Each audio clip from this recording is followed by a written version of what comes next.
Hello दोस्तों, आपका बहुत बहुत स्वागत है हमारे यूट्यूब चैनल एबीएम लॉ में। आज का जो हमारा टॉपिक रहेगा वो रहेगा divorce by mutual consent under Muslim law. यानी कि हम मुस्लिम लॉ में जो म्यूचुअल कंसेंट से जो डिवोर्स होता है उसके बारे में बात करेंगे हम।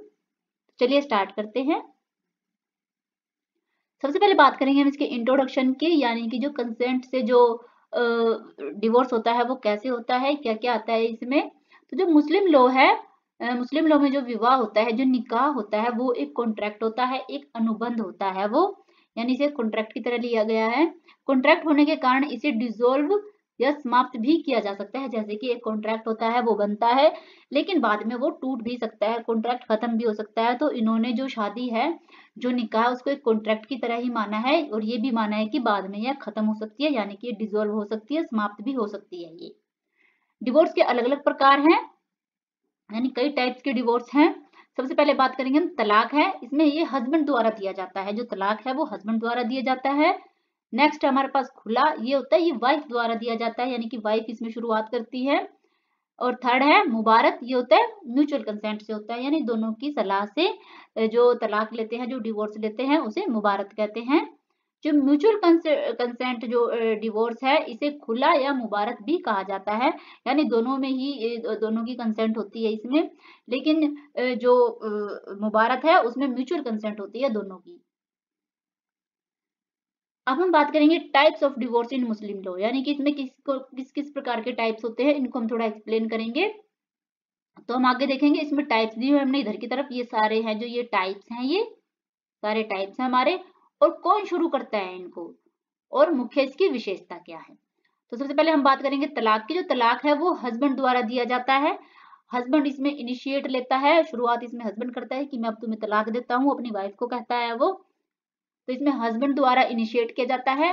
और इसकी फीचर्स क्या होती हैं, इसकी फीचर्स रहेंगी कि जो हस्बैंड है वो जो शादी है उसको खत्म कर देता है वो। इसकी मुख्य विशेषता ये है कि जो हस्बैंड, उसके पास राइट है कि वो शादी को खत्म करे।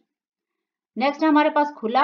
खुला में होता है कि ये वाइफ द्वारा दिया जाता है। ये जो तलाक था वो हस्बैंड द्वारा दिया जाता है, लेकिन खुला है इसमें वाइफ इनिशिएट करती है। वाइफ कहती है कि मुझे तुमसे तलाक लेना है, मुझे तुमसे अलग होना है। चाहे उसके बाद हस्बैंड की कंसेंट हो या ना हो, इस बात का कोई फर्क नहीं पड़ता। तो ये जो शुरुआत करती है वाइफ करती है, बस वो कह देती है मुझे तलाक लेना है, हस्बैंड तैयार हो या ना हो तो उसे तलाक देना ही पड़ता है। इसमें क्या विशेषता है इसकी, जो वाइफ है वो कंपनसेशन देती है वो, यानी कि जो उसको मेहर मिला है, तो वो जो अगर उसने ये इनिशिएट लिया है कि मुझे तुमसे तलाक लेना है, तो जो उसको मेहर मिला है, जो उसको डावरी मिली है, वो भी उसे वापस करनी होगी तलाक के टाइम पे। यानी जब वो डिवोर्स लेंगे तो वो कंपनसेशन के तौर पे उसको वापस करनी होगी। नेक्स्ट है हमारे पास मुबारत। मुबारत में होता है बोथ हस्बैंड एंड वाइफ। इसमें इनिशिएट कौन कर सकता है, मुबारत में दोनों के कंसेंट के साथ ये तलाक होता है, ये डिवोर्स होता है। यानी इसमें हस्बैंड और वाइफ दोनों की मंजूरी होती है कि हाँ हम तैयार हैं अब अलग होने के लिए, तो वो दोनों इस चीज के लिए मंजूरी देते हैं। इसकी क्या विशेषता है, आपसी सहमति से सेपरेशन, यानी कि वो आपसी डिस्कस करते हैं कि हाँ हम अभी अलग, हमें अलग होना है, तो इसलिए उनकी आपसी सहमति से सेपरेशन हो जाता है। Divorce by mutual consent. तो इसके दो रूप हैं हमारे, जो म्यूचुअल कंसेंट से डिवोर्स होते हैं उसके दो रूप हैं। पहला है हमारे पास खुला, और दूसरा है मुबारक। तो जो दोनों है, ये दोनों में आपसी सहमति जरूरी है, दोनों में ही है जो आपसी सहमति जरूरी है। पर जो खुला है उसमें कोर्ट ने क्लियर किया है कि पति की अनुमति अनिवार्य नहीं है। अगर पति ये कहता है कि नहीं मैं तुम्हें तलाक नहीं देता हूँ, कि मैं नहीं, तुम वाइफ इनिशिएट करती है खुला में कि हाँ मुझे तुमसे तलाक चाहिए, लेकिन अगर पति कहता है कि मुझे तलाक नहीं देना, तो कोर्ट कहती है कि तो फिर वाइफ उसके बाद कोर्ट में जा सकती है। तो कोर्ट कहती है कि पति की जो अनुमति है वो तो अनिवार्य है ही नहीं है। अगर वाइफ ने तलाक के लिए कह दिया तो इसका मतलब तलाक है, बस उसे जो कंपनसेशन के तौर पे जो उसको डावरी मिली थी, जो उसे मेहर मिला था, वो उसे वापस करना होगा।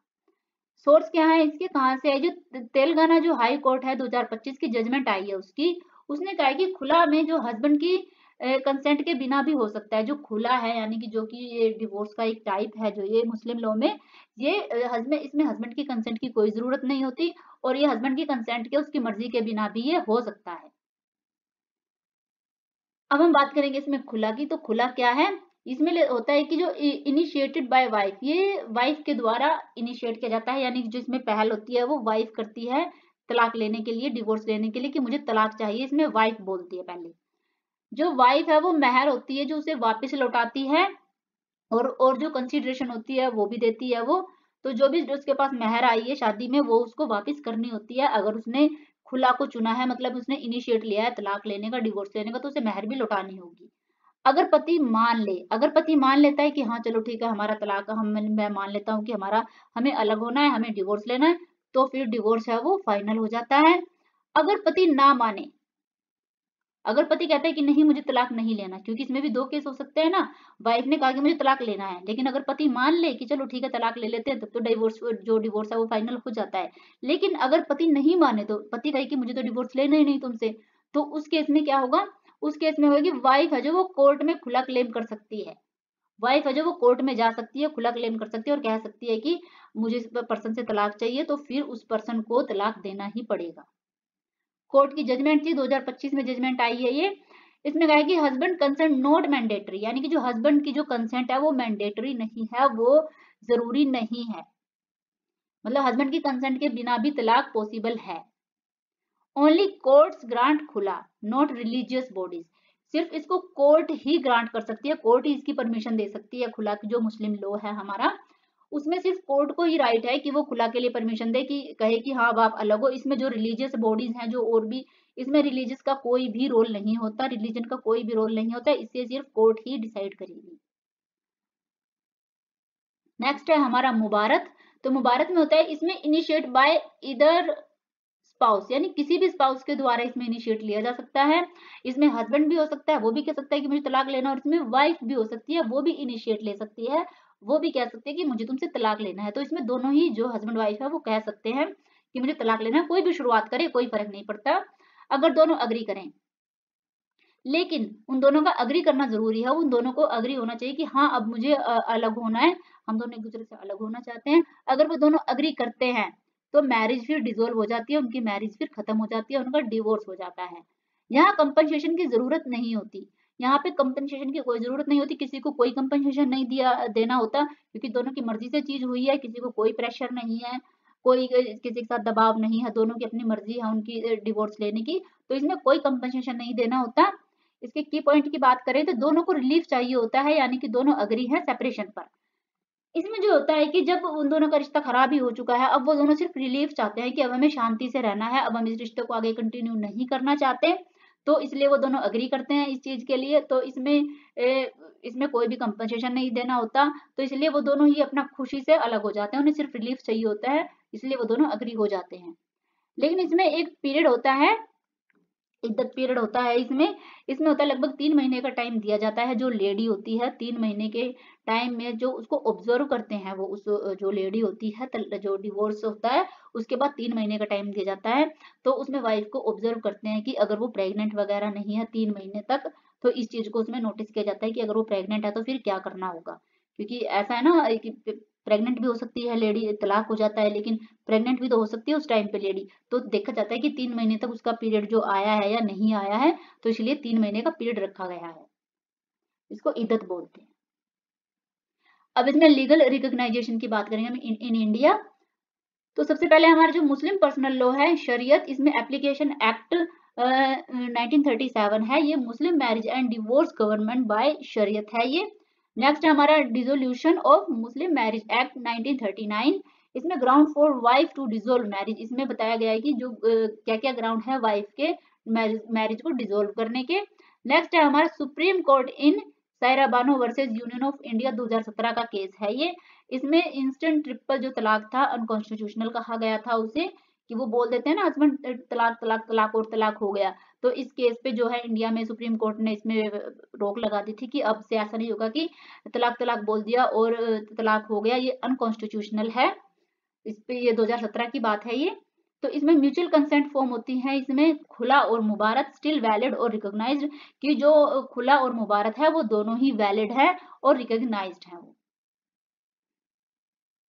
अब हम बात करेंगे जो ये हमारा पीरियड है इद्दत पीरियड।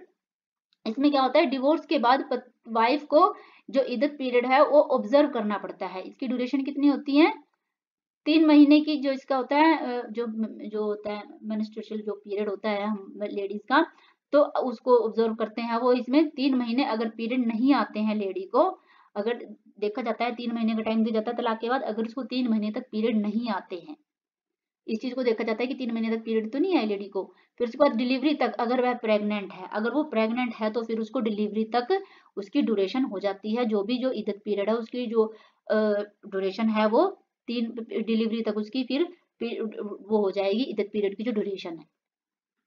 नेक्स्ट है इसका पर्पस क्या है इसका, जो पैटर्निटी क्लियर हो जाती है इसमें, क्योंकि डिवोर्स के बाद वो 3 महीने का इसलिए टाइम देते हैं वो कि क्लियर हो जाए, उस टाइम वो किसी से शादी वगैरह नहीं कर सकती, अगर शादी करती है तो वो इलीगल मानी जाती है, तो इसलिए उसको सिर्फ अकेले वो मतलब वो अपने हस्बैंड के साथ भी नहीं है, लेकिन उससे पहले भी वो प्रेग्नेंट क्या पता हो इसलिए 3 महीने का टाइम रखा जाता है कि अगर इस बीच में जो लेडी है उसकी अगर पीरियड्स वगैरह नहीं आते हैं तो इसका मतलब ये है कि वो प्रेग्नेंट है, और फिर डिलीवरी तक उसका जो है तलाक को वो कर दिया जाता है, तलाक तक वो कर दिया जाता है उसे। फिर इसका पर्पस ये रहता है कि इसमें पैटर्निटी क्लियर हो जाती है कि जो उस बच्चे का जो फादर है वो वही फादर है जिससे उसने डिवोर्स लिया है। और रिस्पेक्ट फॉर मैरिज इंस्टीट्यूशन, इससे जो होता है कि रिस्पेक्ट भी बनी रहती है, जो मैरिज हमारे इंस्टीट्यूशंस हैं उनकी रिस्पेक्ट भी बनी रहती है। सबसे बड़ा वो तो ये है इसके कि जो पैटर्निटी है वो क्लियर हो जाती है कि जो बच्चा है वो किसका है, उसी पर्सन का है, तो फिर सारी रिस्पॉन्सिबिलिटी उस पर्सन की ही होगी उस बच्चे को लेकर। Thank you. अगर आपको हमारी वीडियो पसंद आई है तो प्लीज़ हमारी वीडियो को लाइक करें, शेयर करें और हमारे चैनल को सब्सक्राइब तो ज़रूर करें। और अगर आपकी लॉ से रिलेटेड कोई भी क्यूरी है, कोई भी क्वेश्चन है तो आप हमसे पूछ सकते हैं। अगर आपको लॉ से रिलेटेड कोई भी नोट्स चाहिए तो वो भी हम आपको पीडीएफ फॉर्मेट में उपलब्ध करा देंगे। Thank you.